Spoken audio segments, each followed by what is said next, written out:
কঠিন ময়দানে সবার একটা চিৎকার, ইয়া নফসি ইয়া নফসি, আল্লাহ আমারে বাঁচাও। ইয়া নফসি ইয়া নফসি বলতে উপরের দিকে, ইয়া নফসি ইয়া নফসি বলে বলে উপরের দিকে মাথাটা করে মানুষ যে দৌড়ানো শুরু করে দিবে। রে আয়েশা, কার গায়ে জামা আছে কার গায়ে জামা নাই ওই দিকে খেয়াল করার সময়টাও সেদিন থাকবে না। কতক্ষণ দাঁড়ায় থাকতে পারবেন আপনি? একদিন, 2 দিন, 5 দিন, 50,000 বছর মানুষ পাগলের মতো দৌড়ায়। সবাই যে সাইয়েদনা আদমকে বলবে, ইয়া আবাল বাশার, ও আদি পিতা, ও সব নবীর পিতা, ও পৃথিবীর প্রথম মানব যাকে আল্লাহ নিজ হাতে তৈরি করেছে, আদম আপনি আমাদের জন্য সুপারিশ করেন। আমরা জান্নাতে যাই আর জাহান্নামে যাই কোনো ব্যাপার না, আগে এই ঝামেলাটা মুক্ত করেন। 50,000 বছর আর পারে না। এসপার ওসপার একটা হোক, আল্লাহর একটু কোন বিচার যেন শুরু করে।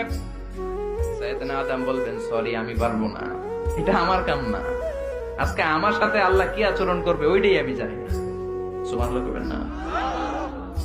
সবাই সাইয়েদনা নূহ আলাইহিস সালামকে ধরবেন। নূহ আলাইহিস সালাম বলবেন আমিও পারবো না। মুসা আলাইহিস সালাম বলবেন পারবো না। ইব্রাহিম আলাইহিস সালাম বলবেন পারবো না। সাইয়েদনা ঈসা আলাইহিস সালাম বলবেন পারবো না।